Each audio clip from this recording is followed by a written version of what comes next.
They can see us now too. Ooh. Hi, us. Hi, us. Hello. No, we are being perceived. Quick engage stealth protocols.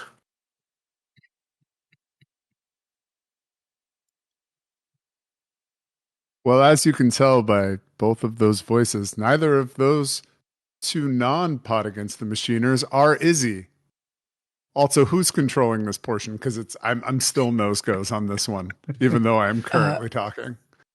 I guess I can do it because unlike the three of you, I will not have to be talking later during the 2E game. So I will go over. So as Zach insinuated, we do have two guests with us. We have, and I'm going to forget your guys' last names again. Nope, there they are. I think. Yep. Okay. Corff and John Curtin. So we have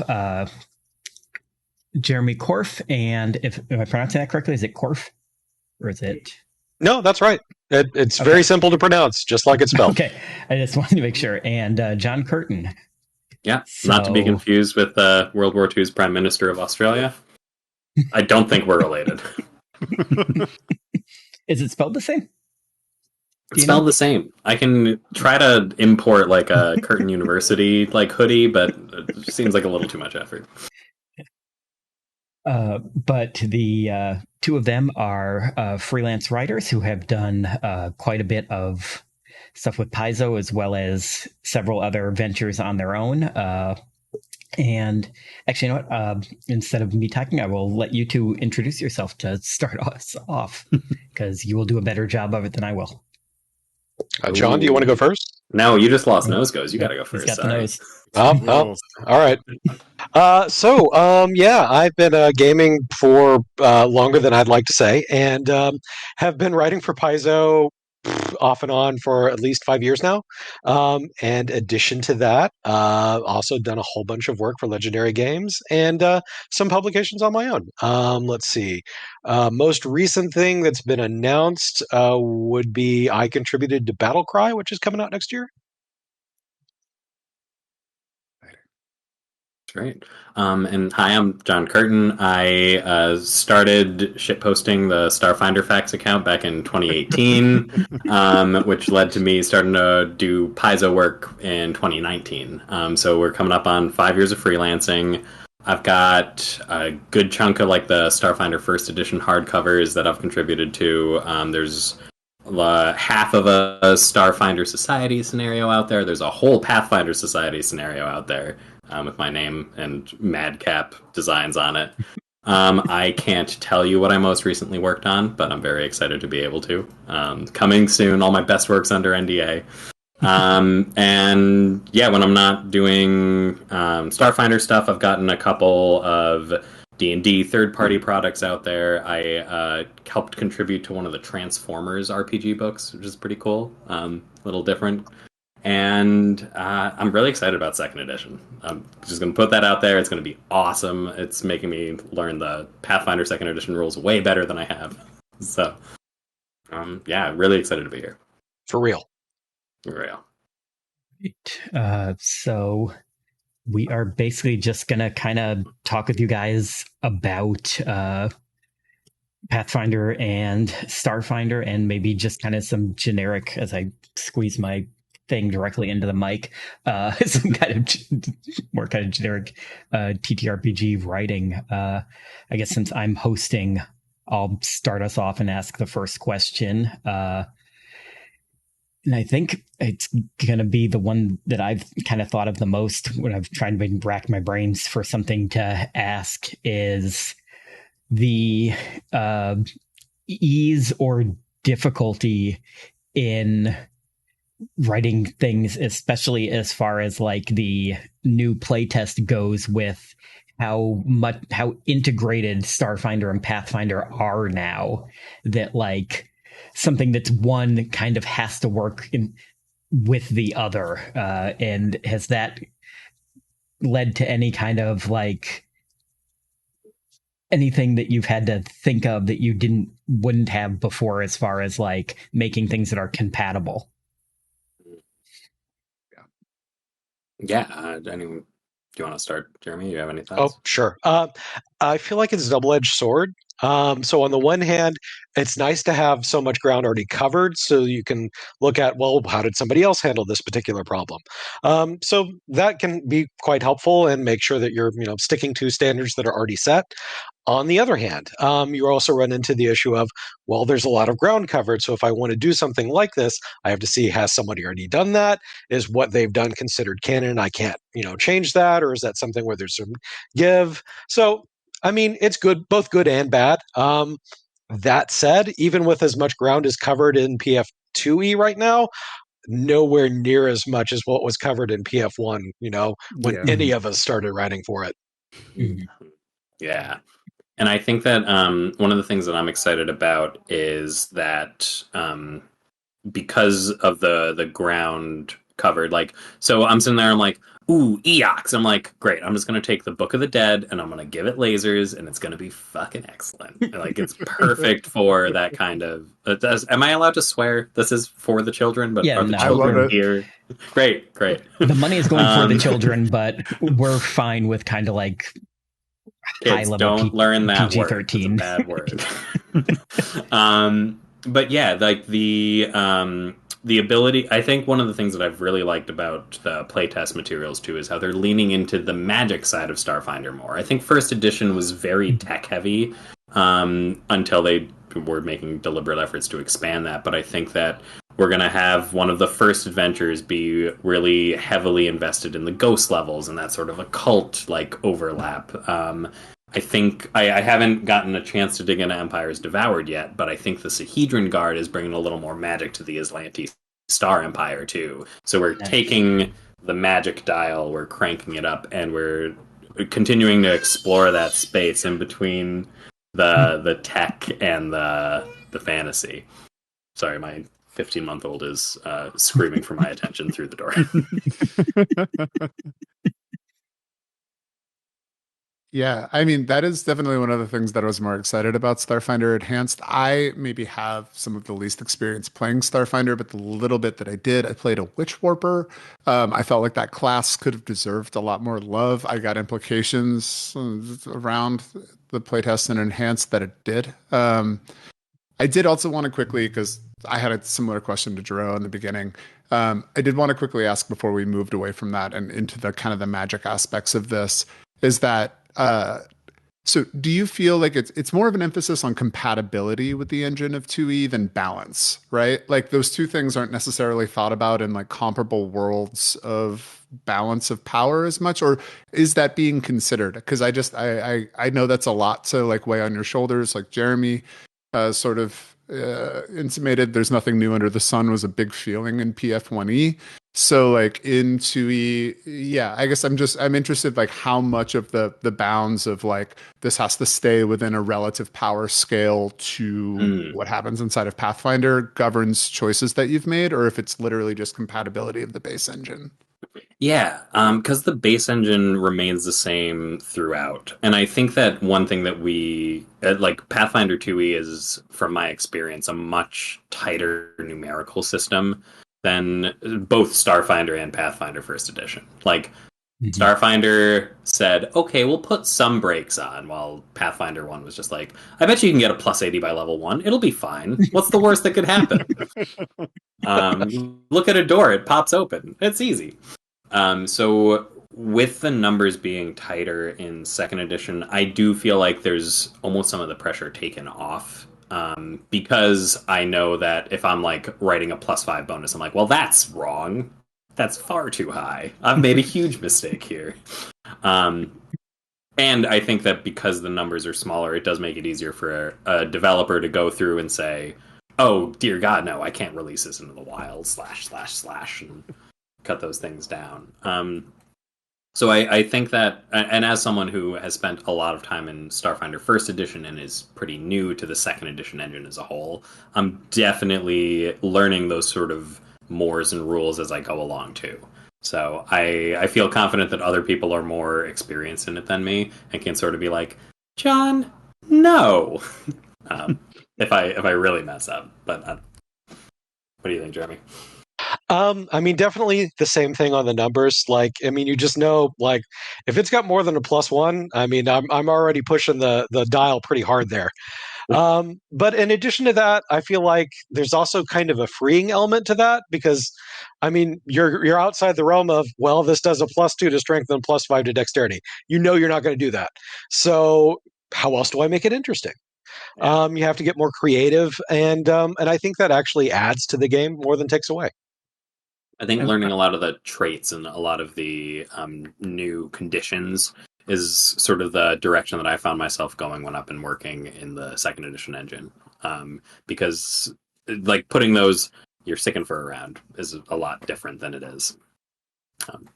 I do think that even though like the numbers are the same for Pathfinder Second Edition and Starfinder Second Edition, like the math equals out. The balance is different because the ecosystem's different. For sure. You have a lot more flying and you have a lot more range as like the default. Whereas being an archer in Pathfinder Second Edition is like, you know, that's a specific path to take, or a gunslinger or a ranged fighter or a blaster. In Starfinder Second Edition, like every character has proficiency with some kind of gun.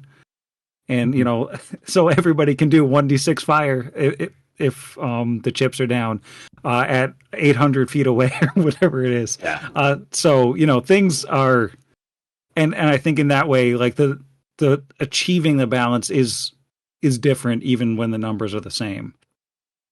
No, that's definitely true. And for most of the classes, if you're in combat, you start your round next to a monster, you don't want to end your round next to that monster.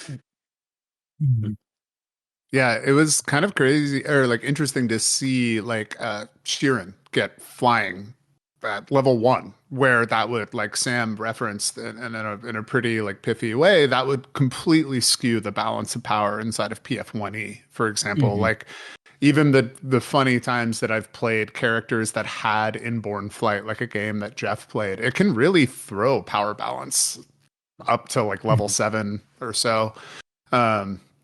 So yeah, that part is very interesting in terms of kind of seeing more of an emphasis on like gunfighting, like people had described, like at range gunfighting, like fighting at like, you know, if you're flying in the air, it doesn't matter if you have a gun that can shoot 200 feet per round nearly as much. Especially with, it seems like there's less of an emphasis on melee being king as it kind of was in SF1. I only say this because I got my shit rocked by a Dashko more than once. So. Well, so I will say that goes both ways. Like on the one hand, you still can deal a significant amount of damage in the playtest if you go melee, like more than you would with a pistol because you're getting a stat bonus, which you generally don't get with the guns. On the other hand, your world is going to get rocked on the regular. Yeah, I started recently running a group where I just said, okay, chaos rules. You can use like any of the Pathfinder stuff, and so people are like, bring the exemplars and barbarians to the table, and I'm like, cool. So I don't have to pull any punches. And dear God, a Vesk barbarian with a Doshko is terrifying. It's like I felt bad for the monsters. I was like, this isn't fair. So melee characters still very much draw a lot of attention on the battlefield when it's going on, especially because if they're already in position and you're like, I'll roll with a -10. Let's look for that crit. And when it shows up, it makes a big impact. So. Yeah, you might only stick around for a round or two, but they'll be glorious rounds. Yeah. Glass cannon. It'll be interesting to see like as more adventures come out, because I think I've only seen a couple of the maps so far, but like the range requirement of a lot of Starfinder weapons, or the like leaning into range both for monsters and characters, like seems to imply bigger battlefields, more space to move in, fewer 5-foot hallways, or you know, things can get really deadly in a 5-foot hallway in any game. But I wonder if it's even scarier in Starfinder Second Edition because you have the giant space blob that can do 2d12 plus 16 that you can't get around now, and you can't find a way away from it besides just like standing at the entrance of the hallway and hoping all your friends can keep you up. Put your soldier in the doorway and just start hoofing. I do think that there is an interesting point that you both touched on it one of almost kind of deflating the inflation that like of certain systems that has happened between 1E to 2E. Obviously, the gold standard moving to silver is a great example of this, but both of you touched on this a little bit. But like Jeremy, you referenced, it was relatively normal for like, here's a +4 mutagen bonus to your strength and another +5 from this and something and something and something. And it does kind of get to that bloat that sometimes like comic book writers describe in a world where everything has happened in it. And you're just seeing these power levels kind of go higher and higher in an arms race. So what are you the most excited about sort of deflating in second edition?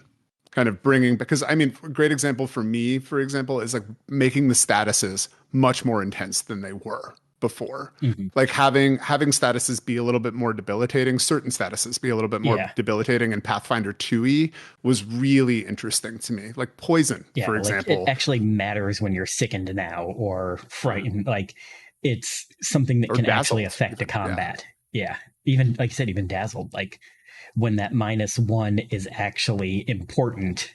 Yeah.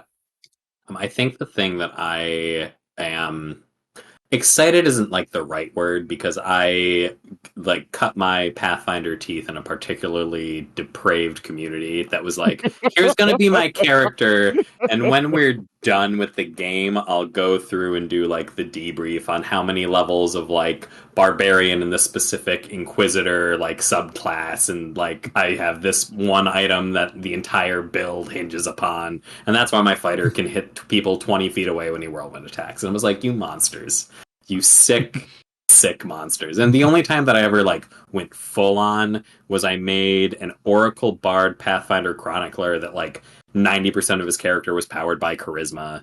And so I'm just like, great, I'm going to pump everything in. His like constitution is at 8 because that was hit points or charisma, God help me.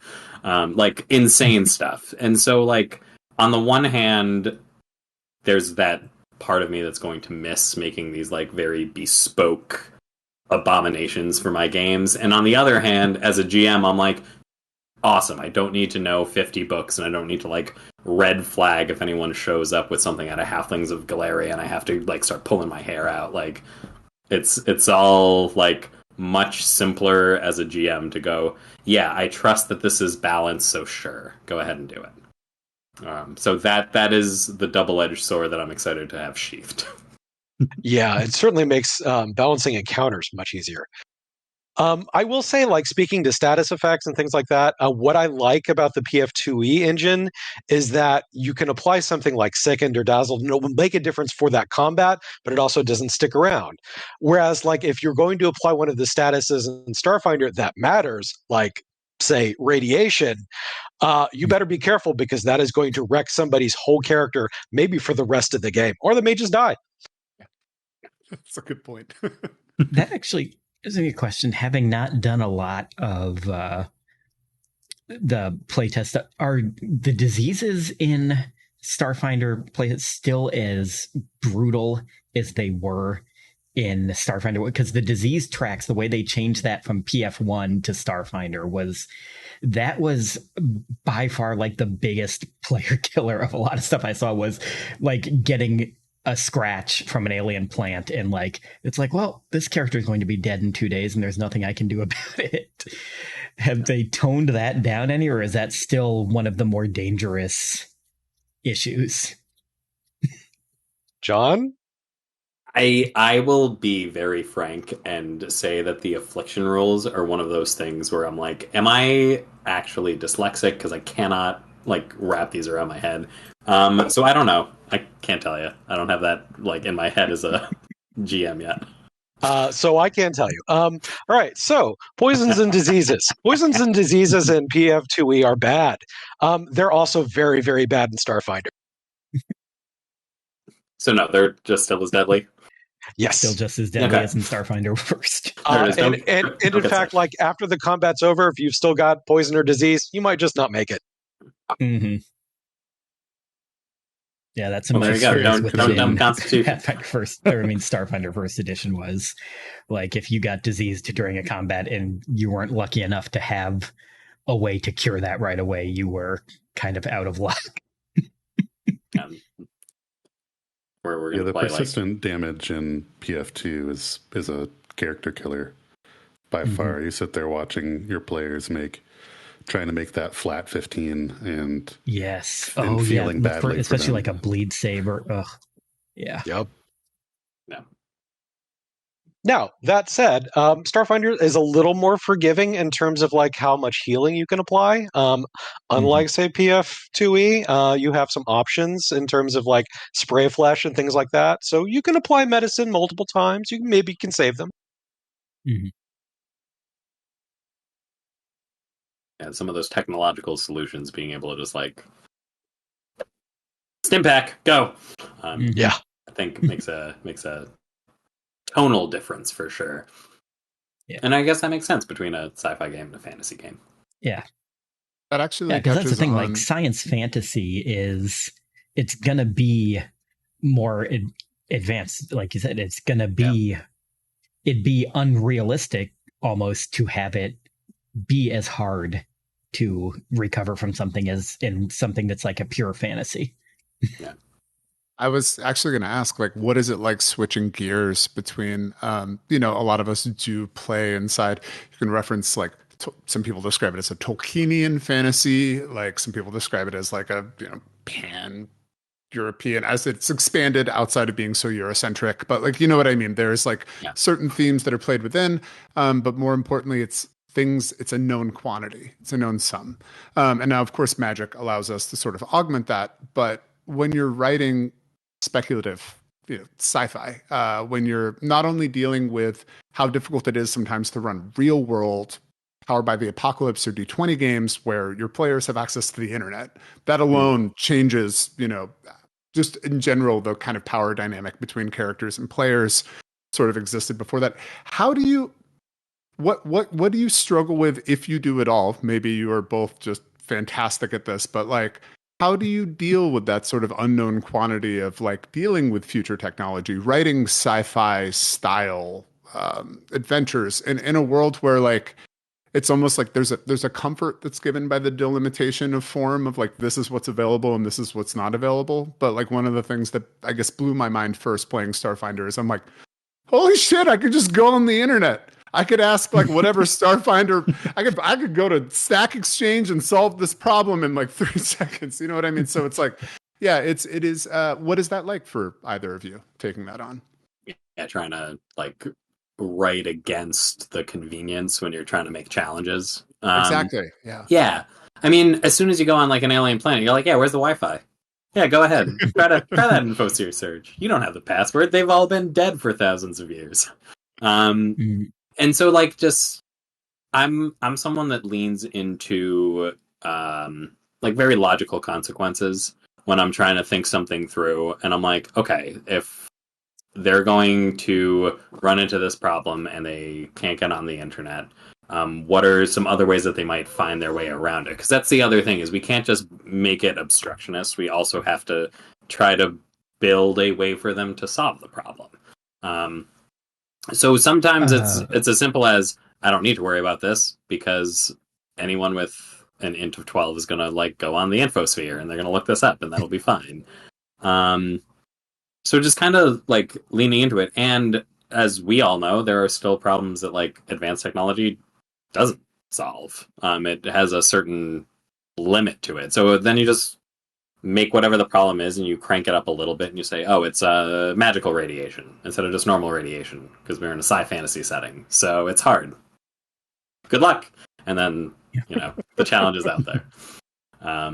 So yeah, just and that's the nice thing about a sci-fantasy setting is you get to pick from both. If, magic is going to wreck this, you just go, okay, then we're going to lean into tech so you can't mind affect it, or that like just go sort of, if one doesn't work, you switch. Just gonna jump in real quick. Sorry. No problem. I just wanted to jump in real quick because we did just get a $125 anonymous donation, which means we have passed our initial goal for Extra Life of 500. We are now at $530. All right, So shut it down. Just wanted to That's jump it. in quick. Sorry, guys, everybody, we're going home. Kidding. Yeah, thanks for Promotions joining all us. around. Appreciate your time. Congratulations, everyone. We're out of here.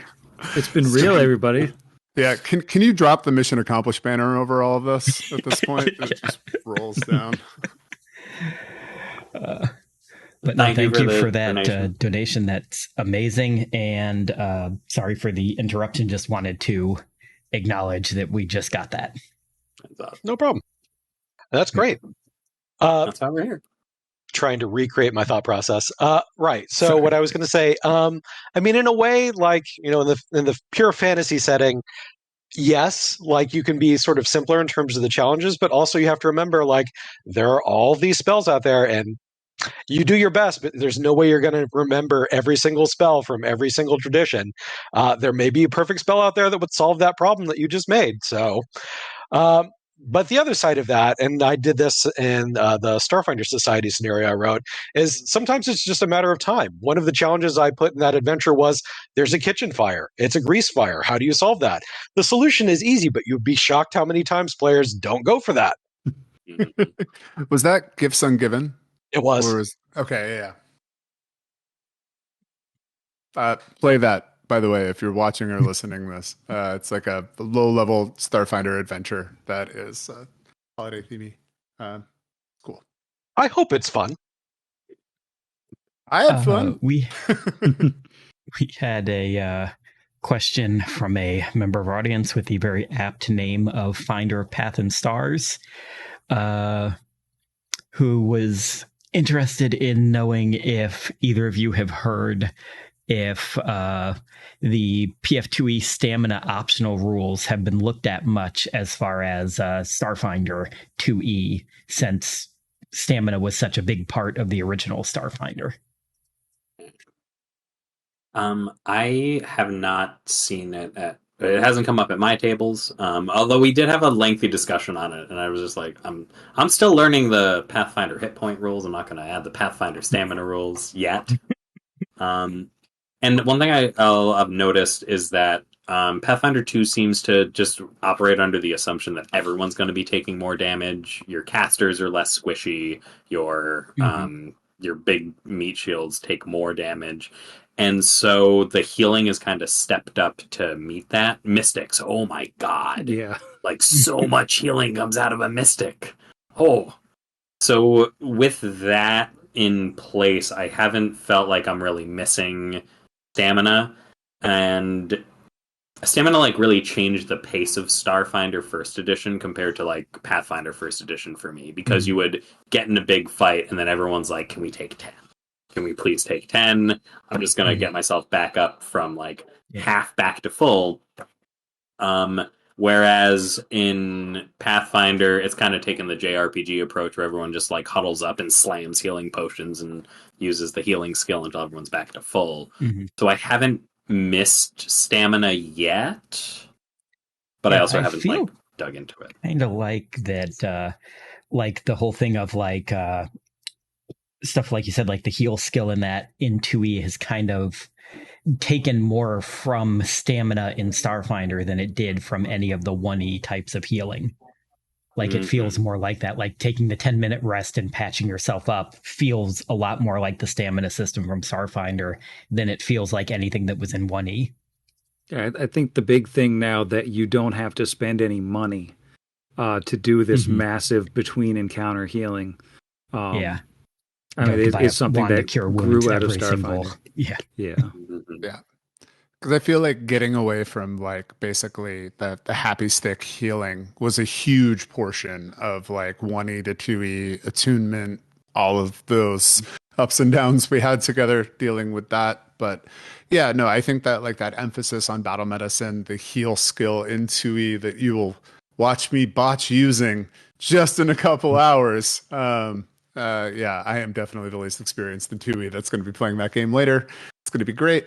But yeah, I think that's been a really nice move towards getting, like Sam said, away from disposable resources, and sort of in a more meaningful way that you almost touched on, like you touched on, John, by mentioning JRPGs. I did actually have a specific question since we did reference Gifts Ungiven. I will send one directly to John. You had put some energy into the nanosite, like specifically. You want to talk about that at all? I love nanosites. What specifically? Like, what are you the most excited about? Do you want to talk about highlighting any particular contributions that you put towards it? Like, So yeah, I got to dig into the nanosite when I was doing Starfinder Enhanced, and got to make a new faculty. Is that the verbiage? Am I mixing that up? yeah. I went full like the superhero trope of like absorbing different elements, because the nanosite was such a gonzo class, which I loved. I was like, oh, you're molecularly altering things with nanites, so you can do anything. And once I sort of got into that mindset, I was like, great, I'm gonna go wild. So it was really, really fun to get to explore what happens when you're altering yourself on like a microbial level, and see what that does. I also have this thing where when I write something, there's such a lengthy period between when it releases and when it comes out, and I know that like developers are going to get into it, they're going to fix whatever I did wrong, and so my brain just sort of gaps it and like full wipes. And so then the book comes out, I'm like, wow, this is really cool. I can't believe I wrote this. And so, like, if you were like, name 3 things that you wrote for this, I would, or we shoot you in the head, I'd be like, great, I'm dead. Let's. But I was doing a bunch of, one thing that always winds up happening is when I'm writing something, I wind up like making a character and then playing it somewhere, so I can like start pulling it apart from the inside and figure out like, what do I want to pull further on. And just getting in, I did this same thing with like precogs just when they came out, because I wanted to learn more about precogs. They're my favorite class, I think. That's something about it. No, I don't have any follow-up. Just nanosites are great. I'm sad they're not in 2nd edition yet. Please, Star Chamber. Please give me nanosites. I don't know how. You can ask me to figure out how. I'll make it happen.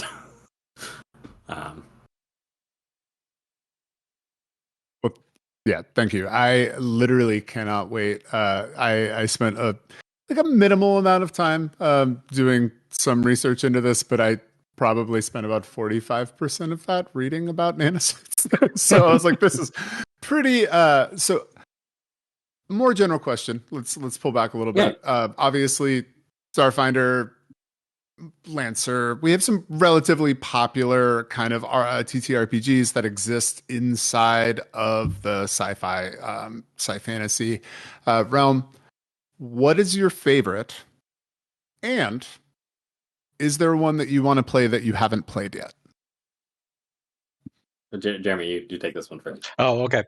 So favorite of the ones that I've played. I mean, I guess it's going to have to be Starfinder, but just because, like, I mean, I have focused so much on Starfinder and had so much fun with it. But I've played a lot of the other systems. Unfortunately, I still have not had a chance to play Lancer. I'd love to. It looks really fun. Who doesn't love mechs? But just for whatever reason, haven't had the opportunity. And I've been in like a little bit of a gaming drought. Young parent. It's hard to schedule. There was this big thing like 4 years ago where suddenly I wasn't going out as much. I can't remember exactly what it was off the top of my head. And so like Starfinder has gotten so much of my attention because I have a full shelf here. All of it. It's a certain sunk cost fallacy.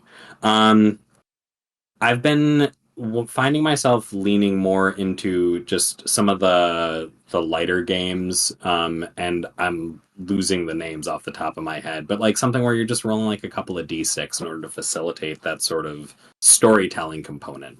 I love a good crunchy combat simulator, and what I've found is it's hard to recruit other people into a hard combat simulator because if they're not already rules people, that's a hard sell. So if I have like creative friends who are more interested in a how do we collaboratively whip something together, even something as simple as like Honey Heist is a blast, and you can start skinning that into any sort of. For people who are not familiar with Honey Heist, it's a game where you play bears who are stealing honey. You roll like a couple of d6 at a time, and it's pure silliness. It's just excellent, goofy fun. And it's about the creativity around the table. So I've been playing more of those as like looseners, and when it's crunch time, I'm on like a Discord server with people, and it's Starfinder. So Sounds similar to it's that game where you play like raccoons and possums and stuff, and you have to steal trash. excellent. I Can't don't think of know, what but it's I'd called, love but to it's learn a very more. similar game to that. It should be called Trash Finder, though, and if it isn't, then we will make it. The new This is- Pathfinder 2e hack coming 2025. Trash Finder. I think I've this is been where wanting- I was was gonna going and shouting out the old. I think it was a Pathfinder 1 like homebrew goof off class. It was Knowles with a P, and it was a possum knoll. Anyways, I believe Amazing. those are called ant knolls now. that's true. They're canon. I love Pathfinder. I mean, if Shumi can be canon, anything can be canon.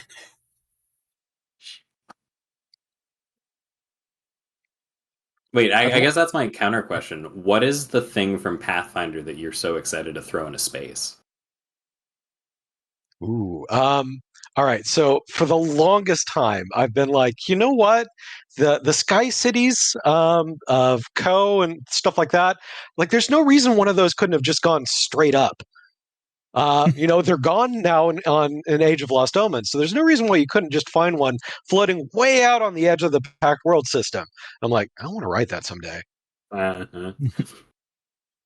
Mine is my pet theory that no one has ever seen Nyarlathotep and Norgorber in the same place. We both have multiple facets, a lot of skullduggery, murder, secrets, various eldritch shit. So there's some part of me that I'm like, Norgorber's gone?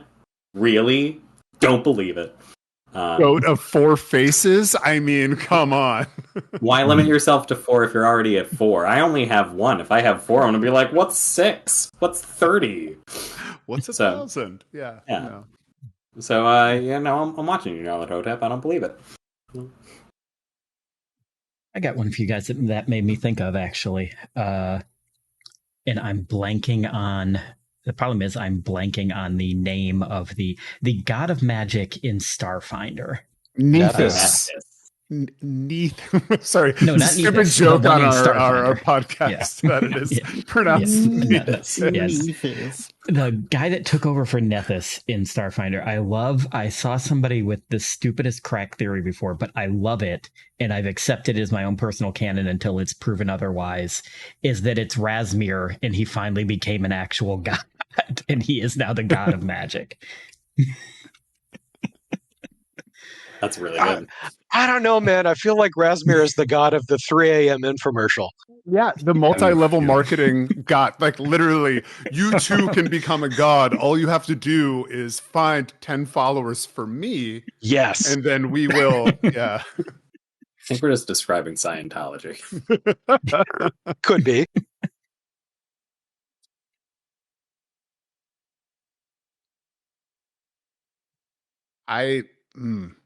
Trying to figure. I did have one other question on.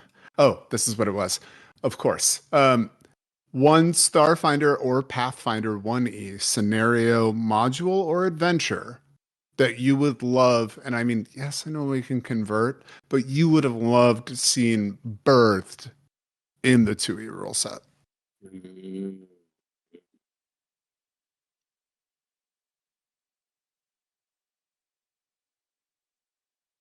Have That's a any tough of you one. played Port Godless?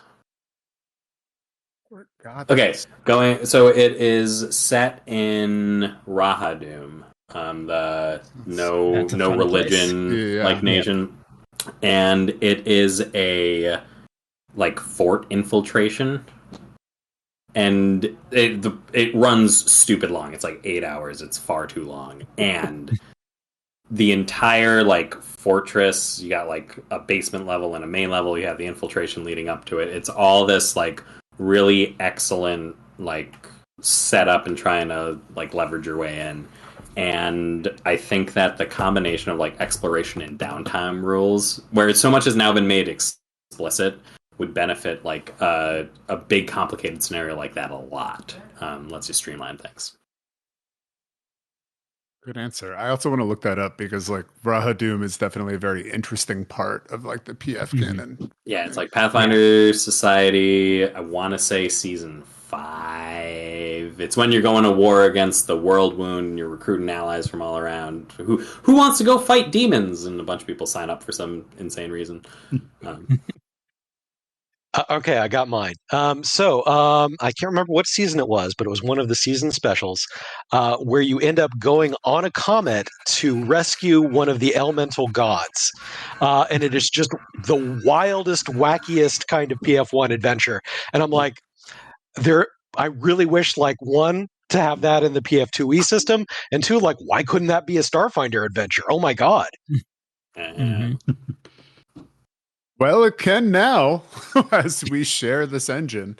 But yeah, good answers on both of those. I'm kind of curious. Does anybody else from the pod have? I know, Jeff, you've waded in a lot of those pools. Anything that you would love to see pulled forward to modernity? Oh, put me on the spot. I was just enjoying our guests, and now you're wanting me to speak. No, it's fine. Just say you want to burn down the Black Rose Museum. It's popular. You know, that place has had just the worst luck. And for such a good guy. I have an immediate counter reaction. Oh, can we go the opposite direction and bring Zoe into Pathfinder? Let's go meet him as a still living human. I wanted him to be exactly as he is and just have that be like, how are you trying to do reality TV? What's a TV? Oh, he just plays it totally straight. No one else knows what's going on. He's got the cameras like Troy and Abed in the morning on Community, but they're not connected to anything. The very advanced scrying network. Yes. I think that's called the Halls of the Living. In our chat, good friend Sir Newt, he had the thought of seeing Malevolence reskinned to be on like a derelict spaceship. And I think that would be very cool. I don't know if I could top that. Yeah, Malevolence on the Nostromo would be like really, really cool. Well, and what that made me think of when I read him saying that is one of the ones that we actually played on the pod because we incorporated it into Iron Gods, Scorpions of Perdition, which is basically aliens, but with Zill. Like setting something like that on like a space colony would be very fun. Yeah, I mean, yeah, that's a Legendary Games plugin for the 1E Iron Gods Adventure Path. If you put it in space, it basically is aliens because you've got Zill, which are, they're xenomorphs, literally coming out of the walls and pulling you into them. And it's terrifying. It's literally just aliens. It's you go to LV-226 and you fight it's a mining colony and everything. Like it would be a perfect conversion. And they lay their babies in you, and you have to deal with that. Mm-hmm. Yeah, like crit a halfling of mine. Super dead. Very dead. That's how I found out on massive damage rules in first edition. Like level 1. So. We had to play that one because they killed the one Zill that Iron Gods gave me too quickly before it got a turn. Yeah. So I needed Yeah, revenge. we killed it in a surprise round, and it was meant to be like the It mini was boss of the great. area we were in. This sounds like an appropriate response. I haven't traumatized them enough. They didn't give me enough time. Crank the Zill dial to 11. Trying to think. Okay, question for the Another pod. good question. All right. What in space would your characters be the most horrified to discover? They've already been traumatized by Numeria, and then they go, "There's fucking more up there." Now, see, the problem is I don't know if I can answer that one because my current character is a spawn of Yogg-Saron. So He's seen it all. So he's been I don't perfectly think at home. he'd be Just super surprised by anything he ran into in space.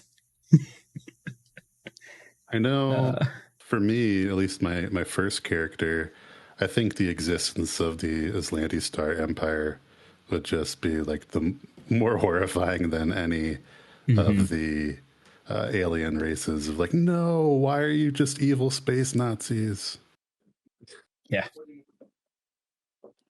No, that's definitely a big one. Like learning, it's like really any character from original Pathfinder, like finding out like, hey, you know this horrible empire that used to exist and they're gone now? Well, no, they do still exist and they have all these crazy space weapons. Like, yeah. You mean I don't those think fuckers Brixby with would be. Yeah, sorry. I was gonna say Brixby would just have a hard time on Akaton, like with all the other Yosoki. I just feel like that would be like, I mean, it's not that different than like the Numerian steppes in some ways, but I feel like it would certainly affect his like allergies. Seems very dusty on Akaton. or he'd have to come to terms with the fact that he might be an alien. Yeah, We don't know absolutely. where Yusoki started. I think that given the book that we're winding down now, any of the characters in it seeing the results of the playtest adventure, A Cosmic Birthday, I think would hit particularly close to home after all this Dominion of the Black kind of mythos adjacent stuff that they've been struggling with for the past 10 months or so. I was surprised that there was Dominion of the Black stuff in Pathfinder 1E. I had never known before we started playing Book 4 of Iron Gods that wasn't created with Starfinder. Like, I had never realized that was in original Pathfinder. Oh yeah, from the very beginning. Yeah. One Yeah, that's what I found out. I'm like, oh, yeah, no, planet that's hopping like stuff a is so decade good. older than I thought it was. Voice in the Void, I think, is because it was tied into Osirian. It's like the Black Pharaoh and the old pyramids going and gazing at infernal whispers between the stars and putting their brains in jars to keep communing. Yeah, I love it. I think in one of the first, it's either season 1 or 2 of Pathfinder Society. So this is like 2012.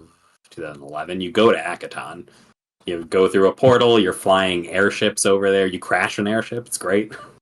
Yeah, it was one of the specials. Yeah, it's the retirement arc. As of the 12, yeah. Which secrets we were probably not supposed to reveal, but it's been a long time. I mean, sorry, the 6-year-old obsolete edition of the game. Yeah. For an adventure that is 15 years old. I mean, bury it deep. Bury it deep.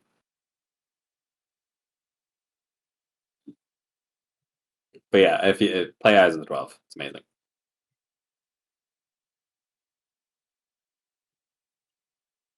Yeah, we're touching a little bit on, obviously we've touched on this a bit, but because we're playing Iron Gods, like the Cthulhian mythos has sort of stepped up in book 4.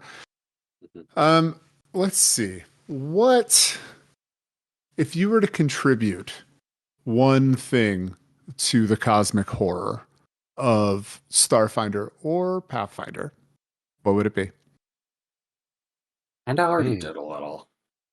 So I had something that got a little body horror-y in Drift Crisis. I got to write the artifacts in that one, and there's one in the back that is called the Operator's Shard, and it's a high-level artifact that gives you basically a back door into the Drift, and specifically like some of the Akashic Record stuff, except it does that by like blorbing into your blood and it might kill you.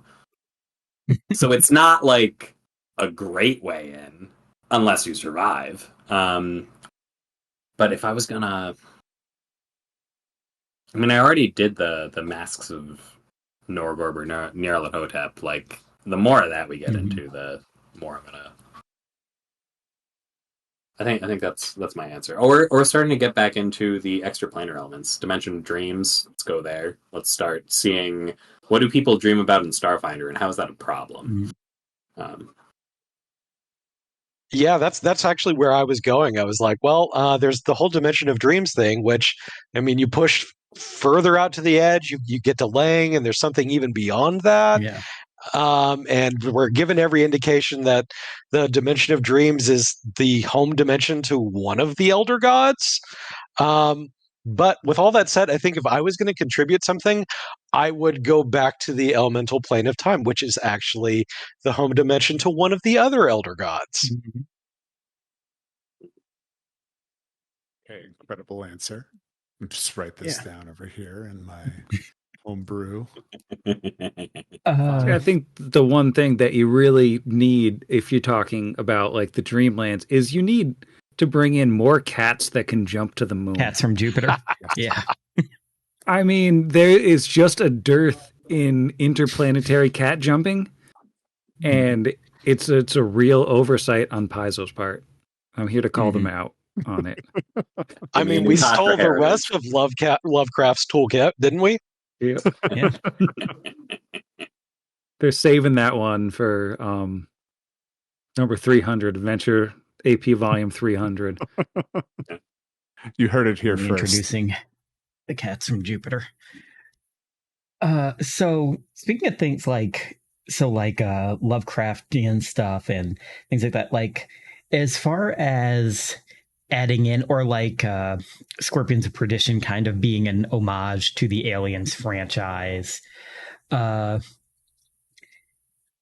is guys' opinion on, like, as far as like maybe your favorite that you've seen or something that you'd like to do in it, as far as adding in like homages or references to other types of media or other franchises into Starfinder and Pathfinder, like things like tropes that are famous to a genre, or like specific shows or movies or novels that are just very famous and like kind of nods to them.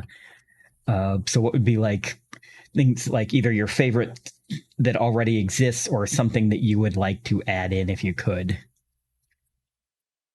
I mean, that's tough because we're really not supposed to do that. But there's a whole section. They make it really explicit. They do. On the other hand, a lot of people have done it. So I would say you got to tread super careful there. If it's clearly inspired by, but not, directly lifting, work with your developer. Maybe you can make that work. But also, it's best to bring new ideas. Yeah, so I think there's a certain amount of you need to take. You need to like take your homage and twist or flip it somehow so that it is no longer clearly just this one thing, but it could apply to a couple of different things. There was in Starfinder in hand. I'm going to do some very quick research in the feats section, but there was something that I wrote that was. So actually, I'm gonna go ahead and call out Lock Eyes here, which is one where you basically spend a resolve point to like stare someone down in a single combat, and that was just 100%. I was watching like the old Clone Wars cartoon, and it's Mm-hmm. Anakin and what's her name, just like Yeah, tearing apart some Asterisk historic and- temple, just like yeah. staring Mhm. at each other, super running the whole time. I'm like, this is so cool, and I love this, and like something where you're like, I am so mad at you that if you don't fight me, you're gonna hate it. Was something I was like, yeah, I want to put this in, or I put in the get stabbed through your body but survive it from Our Flag Means Death. Was another one that I was like, I think that this is something flavorful and thematic that everyone should get to do at least once. Yeah. Yeah, I guess a better way Okay, that so I should have I worded have the done it once. Oh. I will admit. So when I was putting together Skate Finder for the Infinite store, I included a feat called Gleaming the Cube, and Well, it just makes you faster. I was also I actually looked at the Solar Run Studio blog before we did this, and I was gonna mention that I really loved your little piece on Velstrax in space that Thanks. you did. Just because we do have chitons, well, I guess Velstrax FKA chitons in our 1E game, as much as our GM loves to liberally sprinkle them upon us throughout all of the books. But yeah, no, I thought that was kind of in particular, when you had sort of touched on the like Verthani augmentation and how that could potentially work inside of that. I don't know. I thought that was a very interesting and salient point that you had touched on when Gero had brought up other, franchises that you could bring things into, because, Hellraiser in space. Mm-hmm. Yeah, I'm here for it.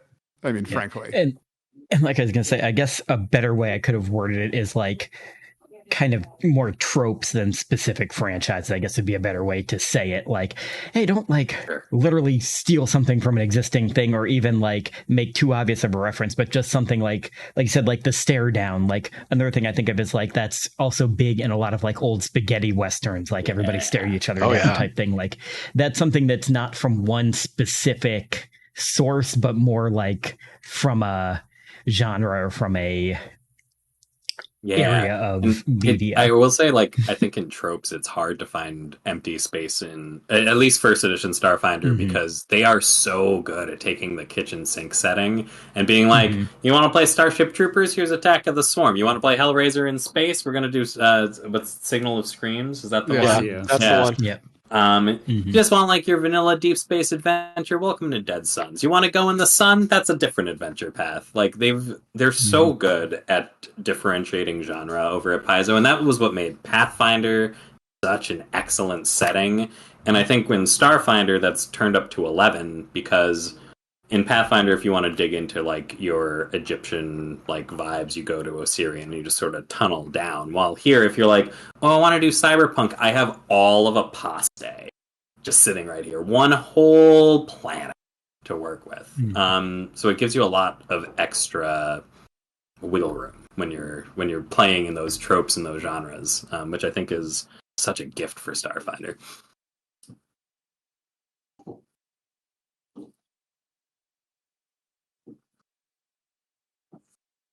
I don't have any follow-up there. Someone else got to take it. I had a question, and you kind of led into that a little bit, Jeremy, talking about Skatefinder. But how is the Pathfinder, Starfinder, Infinite existing changed the kind of freelance game, if at all?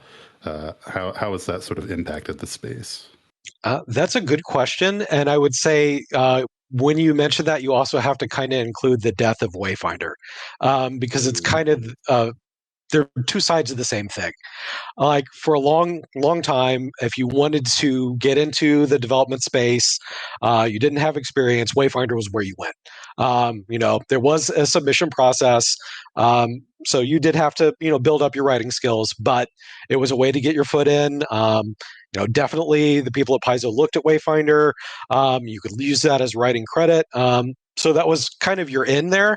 And as Infinite kind of picked up speed, and that last issue of Wayfinder kept getting put off and put off, I feel like Infinite kind of took over that space. So that's, if you're trying to break in or you have an idea and you're working on a project and there's not room for it, Infinite's the place to go. I haven't had a chance to publish an Infinite yet, and I know there's a couple freelancers who like lean heavily into it and are doing a ton of work to just keep their skills up, keep practice, and have that secondary stream of revenue, which I think is awesome for people who want to break into the design space. Because, spoiler alert, this is not where the money is. Just letting anyone who's unaware know. I hope this isn't a surprise to anyone.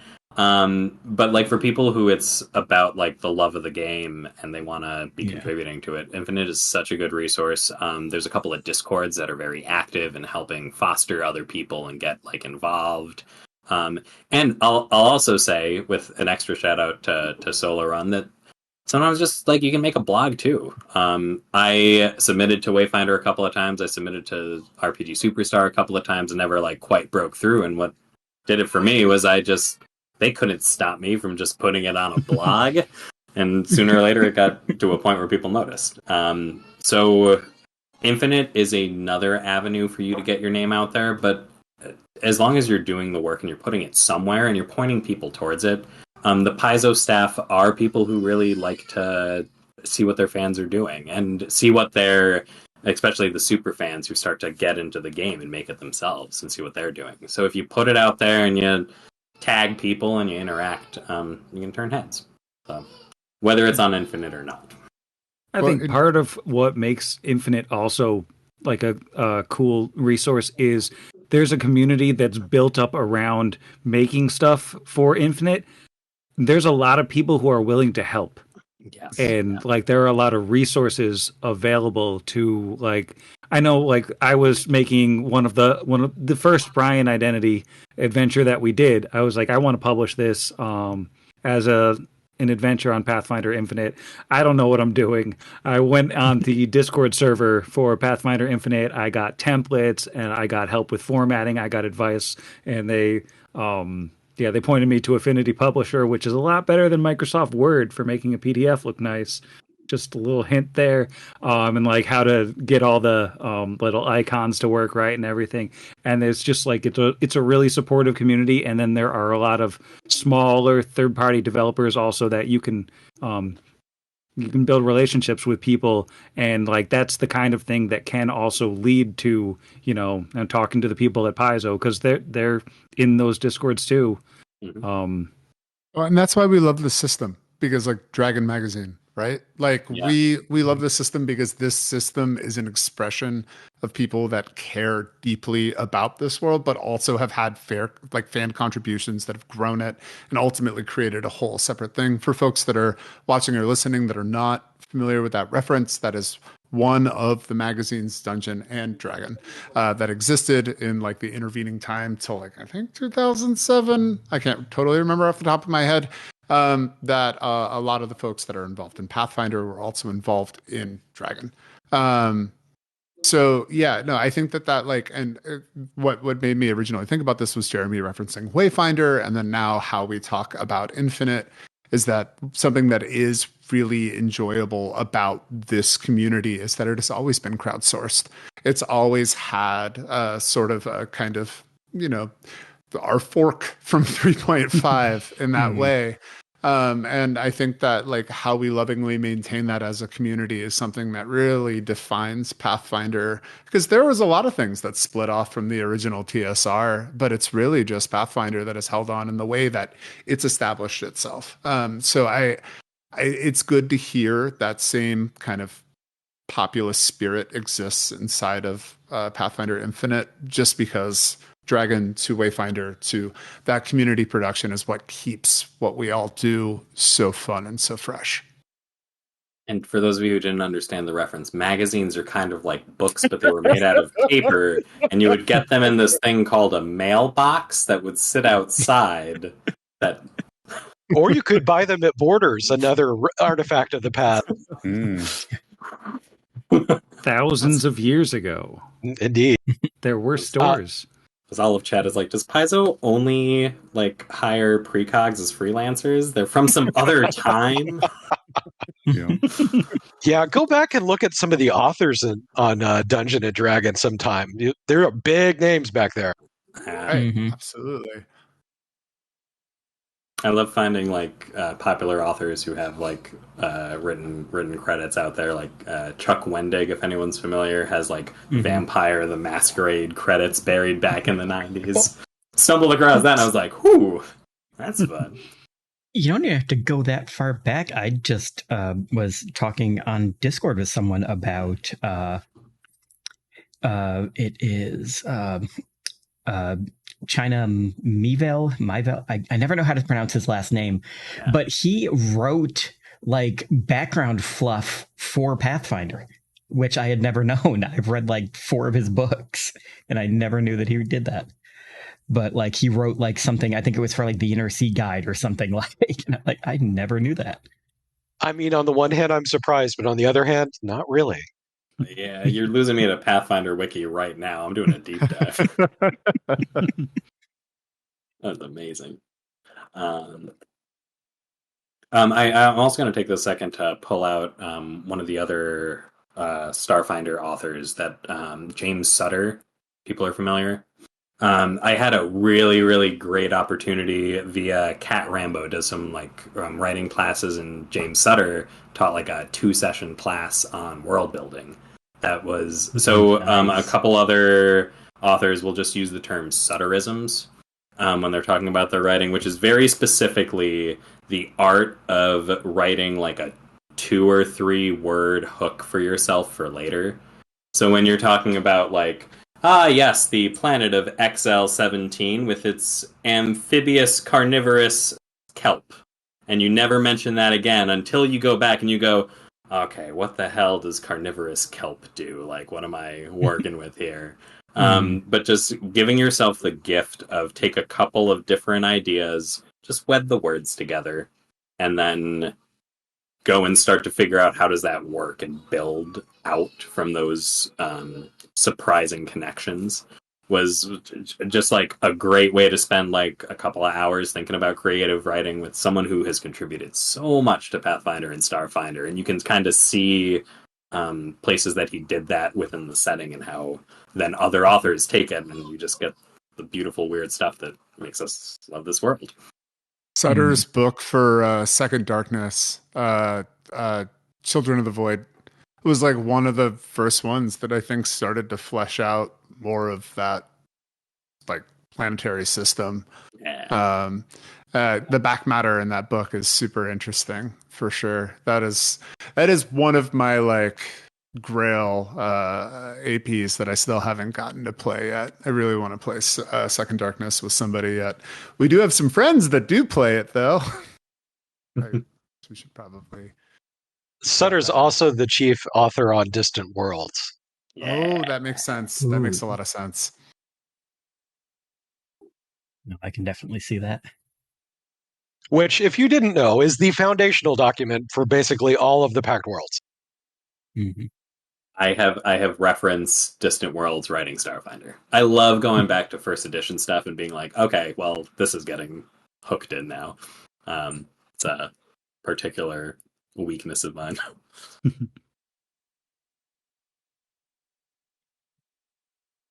I think that goes back to the GM spirit. Is that like we asked the question kind of earlier in this about like what's good advice to give to GMs is like don't be afraid to let something that you yourself didn't actually set up be preparation for something else. Like don't be afraid to like look back, find something that your players gave like an inordinate amount of credence to and use that as a hook even though you didn't build that yourself. Don't be afraid to draw on things that existed before. You don't have to think out that like crazy plot hook that happens in book 5 or book 6. Sometimes those seeds get planted elsewhere. So always very cool to hear that. Did anyone think of a time that they did this at a table that was particularly effective? I have one that I can share while people are brainstorming. I had a player who made a druid who was just the most disgusting little guy. Would just keep a bag that he would collect bugs in. This is a trait that I have now incorporated in multiple other characters because I loved it so much. But he got a bag that would let him like draw vermin and throw them. and one of the giant centipedes got out and ran away, and he was so distraught that then we spent the next session going on a whole centaquest for him to track down and find this giant centipede that he had decided he had a deep spiritual connection with. And it was such a good session. I was just like, all right, here's a couple of mites. You guys are going in a cave. Have a terrible time. And they did, and it was great. And all I did was just go, fine, you weirdos, here's your natural consequences. There's something powerful to that, and I think that's one of the best ways to play these games. Mm-hmm. I had a similar one. I had when I was GMing Skull and Shackles, there may be at some time a regatta or boat race that may occur at one point. But my players may have gotten obsessed with the Eye of Abendego when I had started kind of like weaving things in, and we spent the time that should have been spent at the regatta going through the platforms of the Eye of Abendego and the kind of storm giants in there. It was not something that I had planned on writing at all, but it's interesting, like when you kind of give, like you had described before, that like the Sutterism, the reference to something that has almost an infinite depth if you want to touch on it over and over and over again, because it just like blossoms into like, oh, the carnivorous kelp that is sustained by this sort of environment. You know what I mean? That leads to the world building that both of you are so good at.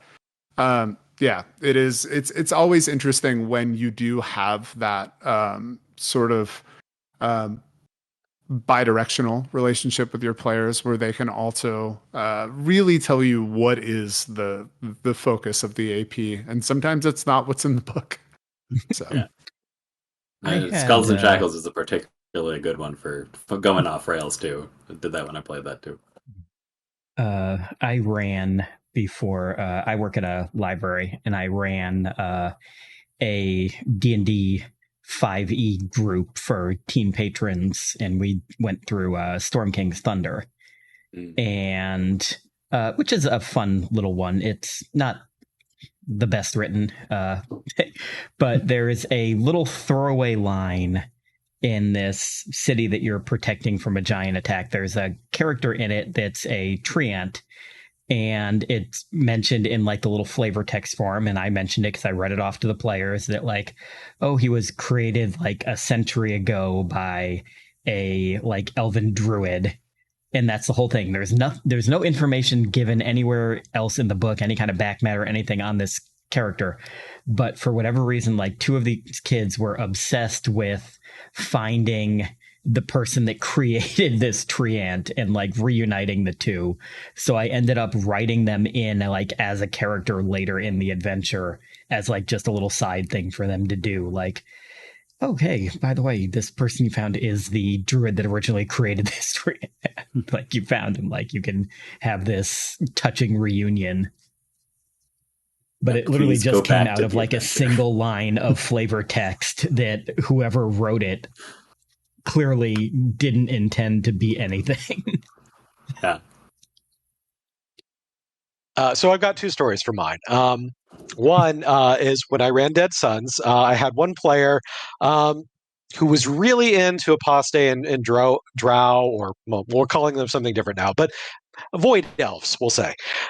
They were really into that, and I was like, well, I want to, encourage them to engage with the setting. So I ended up replacing the Cult of the Devourer in that AP entirely with void elf houses and apostate, and ended up basically rewriting about a significant portion of the whole AP just to make that work. Yeah. But I mean, I think they had fun with it. They, starting from the second book on, they had an ongoing legal case against one of the Void Elf houses that didn't get resolved until the end of the AP. So it was rewarding. And it was, they did engage with the setting. So I feel like that was rewarding for everyone involved. And then, of course, the other story I have is one of those that's like, it's kind of the first time that you hear about it even happening. There was this campaign, and all of the players were trying to fight against this vampire, but they lost. But rather than getting killed by the vampire enslaves them and starts making them go do quests. And of course, that campaign ended up turning into Rise of the Rune Lords. All right, that's a couple that's of pretty thralls and a amazing. sand point. Exactly. That's excellent. Well, all right. I guess we are hitting the end of our block of your valuable time that you've granted to us and our listeners. Please, we won't have the guests do this first. I'm going to make Gero do this first, and then we'll just go around. Please complete the sentence. Is the last thing that we do. In space, no one can hear you.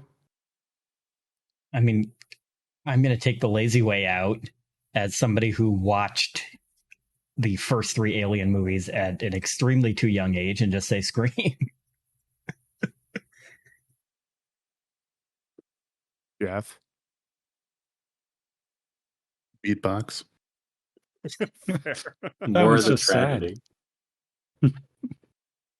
All right, Sam, let's be nice to our guests. Let's make them go last. In space, no one can hear you. Pound 30 goo tubes. Yeah, I'm gonna take a John Carpenter turn. In space, no one can hear you chew bubblegum. Well, in space, no one can hear you. Exactly. Did That was it- my answer. Oh. Did that come? That came?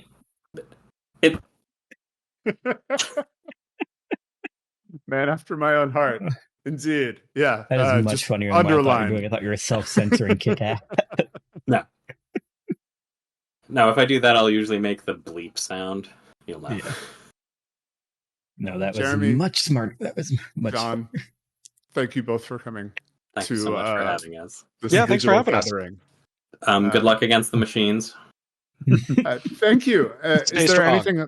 What should we be looking out for either of you in the future? Last moment of this ephemeral time to plug yourself to the vulnerable ears of our listeners. Starfinder Facts is still limping along. There are sometimes new tweets. A lot of the times it's bringing back the old ones, but I'm hoping somehow, maybe through cloning, to have enough time to fire up the blog again, start bringing back some of the old hits to second edition. So really looking forward to the new playtest. It's been giving me a lot of energy, so hoping to bring some of that back. Get that baby typing. They're I like know, probably right? close to being able to do that work for you now, right? If like a monkey I don't know can anything make about Shakespeare like with Yeah. enough time, a baby's smarter than a monkey eventually. Exactly. 15 months, 15 words per minute, easy. Yeah, given infinite babies, you could make infinite Starfinder products. I'll bring that up with my wife. I don't know how Yeah. easy that's going to be to sell, though. For my part, of course, as was mentioned, the blog Solar Run Studio. The excellent Solar Run Studios. Thank you. We'll continue to be doing Starfinder 2e playtest material for that, basically up until launch. I mean, I'm sure after launch as well, but then it will be official material. Other than that, there's a whole bunch of stuff that obviously I can't talk about. But as I started out with, what has been announced, Battlecry coming out next year. Look for it. So excited for that one. As someone that remembers the Warlord from 4th edition, I am excited to Yes. see what exists inside of that. That is for the real creaky oldsters out there who enjoyed 4E. Anyway. The miniature handbook. It must be nice to be able to talk about things that you've done for Paizo. I'm a little bit newer to the freelancing game, so the stuff that I have done, I am not allowed to talk about any of it. Yeah, there's going to be a long period of that. So you just gotta like take that selective amnesia by Gen Con at the latest, I think. Hopefully PaizoCon. Lots of fun stuff to talk about soon. Well, thank you both again for stopping by. Thank you so much for having us. Thanks a lot. Yeah, thank you. Great. Against the machine.